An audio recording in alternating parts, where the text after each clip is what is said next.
here. Thank you all for the very nice welcome. I want to first commend the counties of San Mateo for holding this meeting, this event.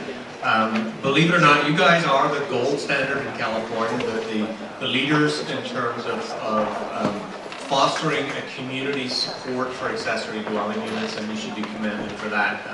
I hope other counties here in the Bay Area and across California adopt this model and start an active process of reaching out to their respective communities to really make accessory dwelling units and accessory dwelling living much more prevalent in California than it currently is. So congratulations to all of you for that. I want to, just make sure my slides are loaded. There we go, that's me. So I want to go back to something Peggy said in her comments earlier about the housing jobs imbalance here in San Mateo County, and you've gone from 26 to 1 to 16 to 1. Demographers will, have a 1.5 to 1 ratio as a healthy balance. So 16 to 1 is still, we've got a ways to go. But I do understand, this is a county that has a large amount of open space, but believe it or not, that's average for the Bay Area. The Bay Area is about 80-20. 80% open space, 20% developed. And if you are privy to a lot of our regional planning documents and objectives, Plan Bay Area, of that 20% that's developed, we're trying to focus 5% of all future growth, or sorry, 70% of all future growth in just 5% of our land mass. So we're looking at a relatively small number of acres where we're trying to focus most of our growth, and that's to reduce our climate, our carbon footprint, and our impacts on the climate. I live in Contra Costa County, and it took me almost 2 hours to drive 30 miles here this morning. So my boss would kill me if I didn't plug Regional Measure 3, which will be on your ballots in June, to reduce traffic. So please all vote for that. Thank you. But the traffic problem is kind of the genesis of why I got involved in ADUs, believe it or not. As Pat said, I manage the housing portfolio with the Bay Area Council, and by way of background here, we're a business-sponsored public policy advocacy organization. All of the major employers in the Bay Area are members.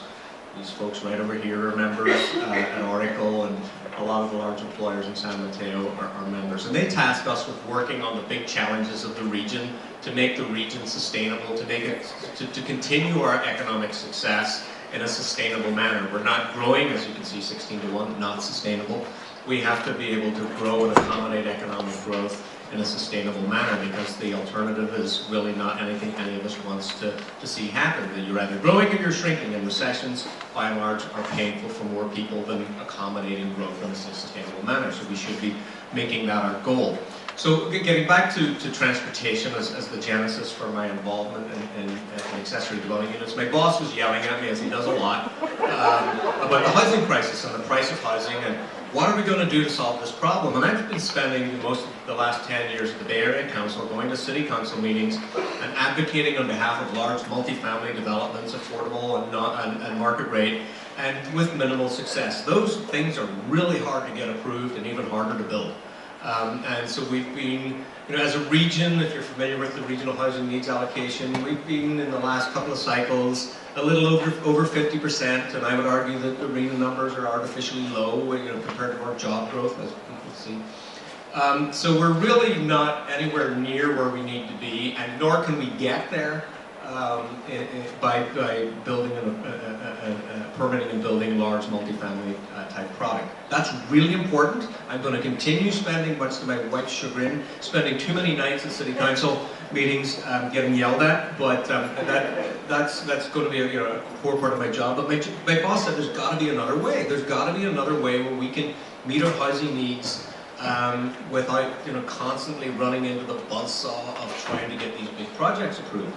And so I started, researching, reading, and trying to figure out, is there another way? Can we add significant numbers of new housing units without running into CEQA challenges and, organized neighborhood opposition and all of the respective issues that make large multifamily difficult to build? And then it was in our transportation committee meeting one day, and it was actually about Highway 101 right over here. How do we make the throughput on Highway 101 more efficient? How do we get more people on that, on that thin ribbon of concrete moving on a daily basis? And so one of the transportation planning experts said, the most efficient way to move more people is to use the infrastructure you have in a more efficient manner, and that's putting more people in each car. At maximum speeds on a highway, 90% of the acreage of the highway is empty because cars are spaced out and they're full of single occupancy vehicles. The efficient way to increase throughput is to use your existing infrastructure more efficiently than putting more people in existing cars, empty cars. I'm like, so we've got all this existing housing stock that's not being fully utilized. Lots of empty bedrooms. California has more empty bedrooms per capita than any other state other than Utah. Okay, so how can we better utilize what we already have, that's already built, already permitted, get more people into that housing stock, and it's by orders of magnitude less expensive, less politically toxic, and so I'm like, okay, I started settled on accessory dwelling units, did a lot of reading around those, met some really smart people, way smarter than me, who've been sort of preaching the gospel of ADUs for years, and so that's what brought us to this point. We sponsored a piece of legislation in 2016, SB 1069, which was part of the reason for the kickstarting the growth of accessory dwelling unit construction here in California and across the Bay Area. And one other thing before I get started. Peggy mentioned the housing jobs imbalance and the number of people who commute into San Mateo County every day to their jobs. The argument, some of the pushback you get from people who don't want to see more housing in our existing built environment, they make environmental arguments. They think, oh, this is going to impinge on our quality of life, and this is going to ruin my view, and this is going to, Sierra Club members opposing infill housing. It happens a lot, believe it or not. So I did a little digging on some data, and I sit on AVAG Regional Planning Committee, so I'm privy to a lot of nerdy data, and I'm a bit of a data nerd. 160,000 people a day make the commute over the Altamont Pass from the Central Valley to their jobs here in the Bay Area. 160,000 people a day. Now, if you look at our carbon production here as a region, 40% of our GHGs comes from cars stuck in traffic. We've done a really good job with cap and trade in limiting emissions from industry.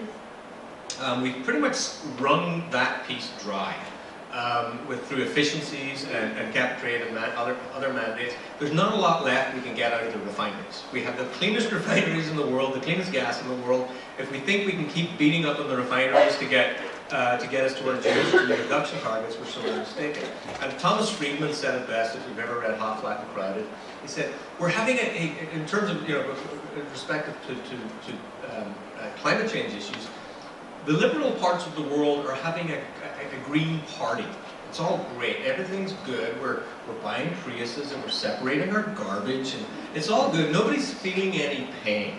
He said, in order to solve this problem, we need a green war. And in wars, stuff gets broken and people get hurt.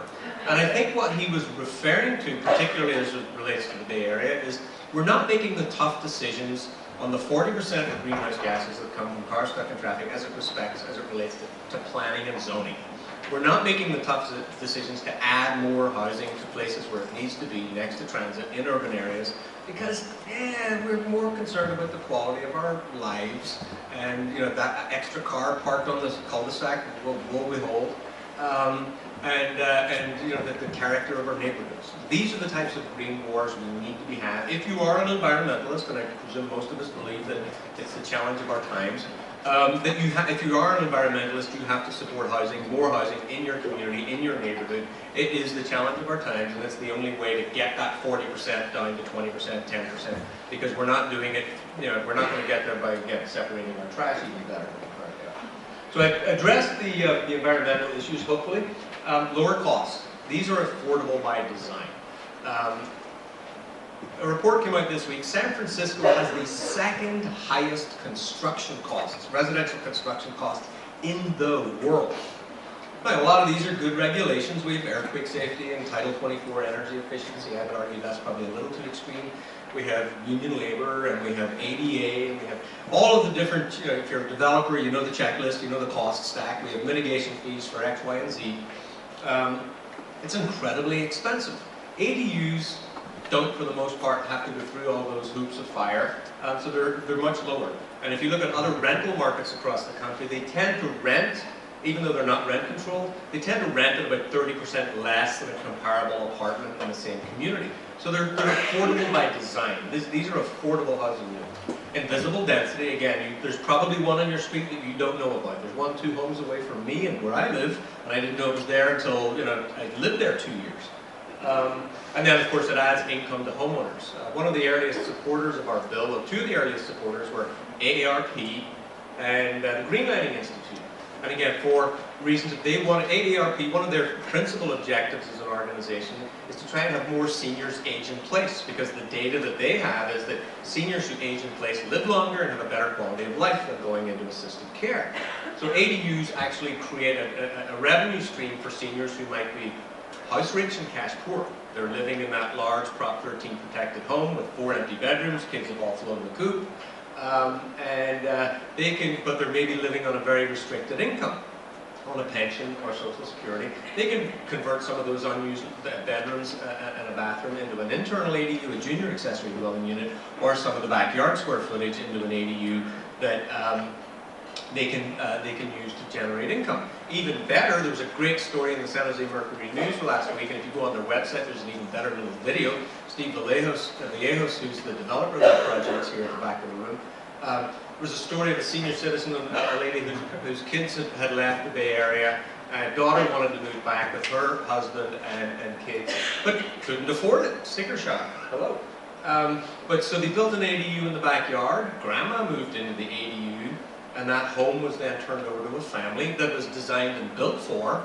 And those empty bedrooms are being utilized. We're having a much more efficient utilization of existing housing stock. So for AARP and for the senior citizen community, this is a way to turn people who are house rich, cash poor, into stable members of the community that they've lived in for many years. Same for Green Lining Institute for low-income communities, places like West Oakland. You have a lot of dislocation and gentrification happening. Standing African-American homeowners are taking all cash offers and moving to Pittsburgh and Antioch because they're house rich, cash poor. These homes are worth $500,000 and more, old Victorians.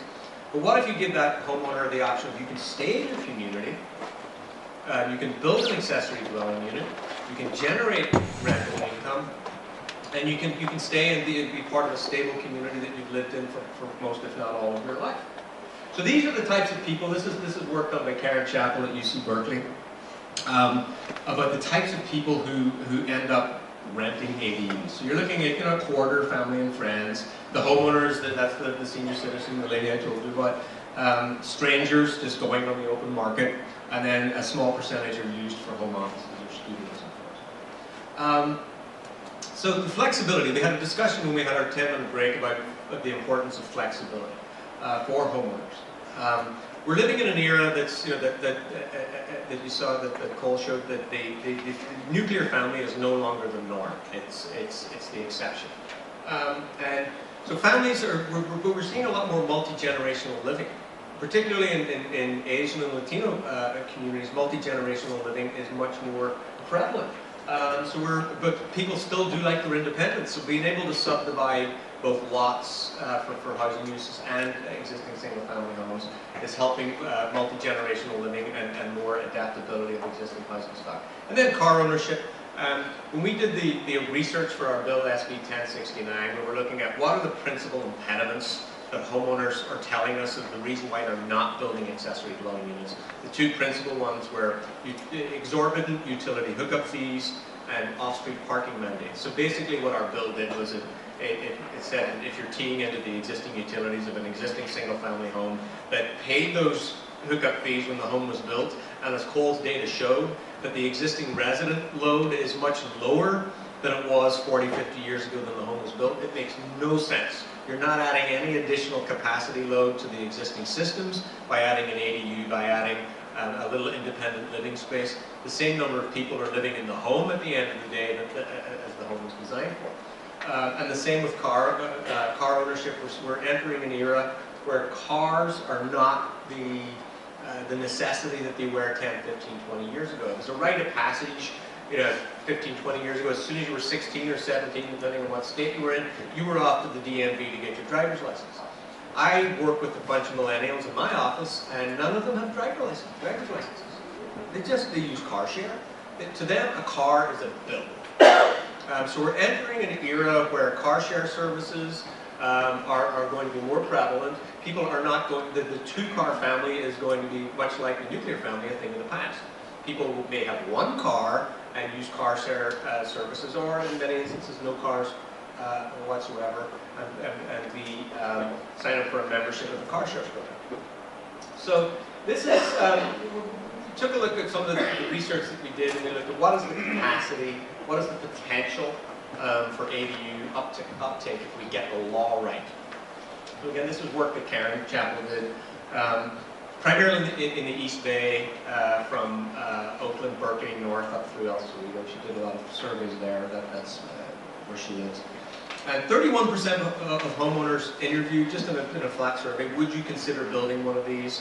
We didn't tell them what the impediments were, but would you consider building one of these? And that, they came back, 31% were actively thinking about it once we introduced the idea to them. Vancouver's kind of the gold standard, as Cole stated. They're at 35% saturation, and that's phenomenal. If you look at the Bay Area, we have 1.5 million single-family homes in the Bay Area, 1.5 million total. If we get to 10%, less than a third of Vancouver's, we've solved our housing crisis. We have built enough homes to meet the demand that we've generated through our job growth. And again, with no public subsidy. This is not going to require any cities to put their hands in their pockets. This is families building homes to support themselves and to support members of the community. So this is why the laws are important. So Vancouver got it right. This is from the Sightline Institute. So they're at 35%. Seattle, not so right. As Cole said, Portland's heading in the right direction. They're starting to get it right. You're seeing an uptick there, but they're still at a relatively small number. We need to start heading towards what Vancouver has done and get. British Columbia is so progressive as it relates to ADUs. They allow them in condominium buildings. If you can subdivide your condo and put another door out into the hallway, you can do an ADU. They also require, in British Columbia, when you're building new single-family homes, you have to put the utilities in the wall. So that at some point in the future, if an additional homeowner wants to build an ADU, the utilities are already there. It's it's drywall, and that's it. So they're requiring that. It's so much less expensive to do it at the outset than it is to do the conversion. So they're requiring that in Vancouver. They also allow more than one ADU per lot, which is a really good thing too. So the principal barriers. Okay.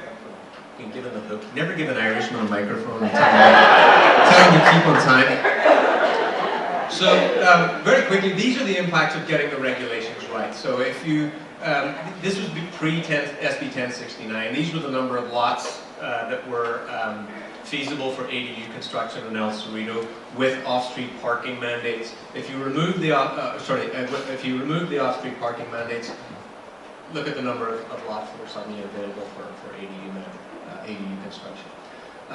So again, we passed SB 1069. We declared ADUs an accessory use.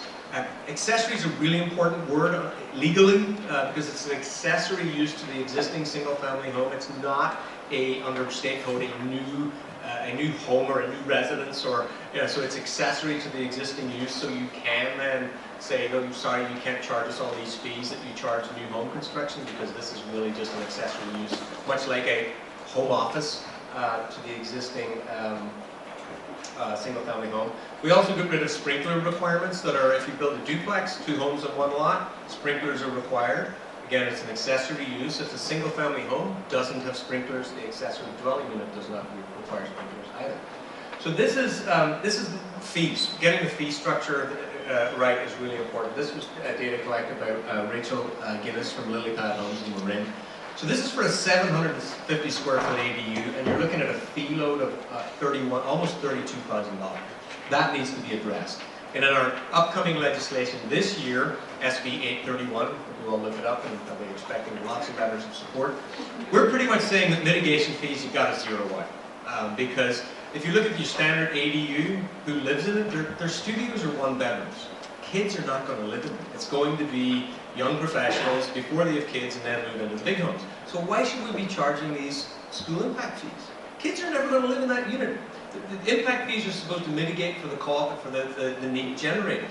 So we've got to look at have a real analysis of mitigation fees and make sure that they're fair and rational. So that's it. And I've hooked twice, and I apologize for getting you all behind time.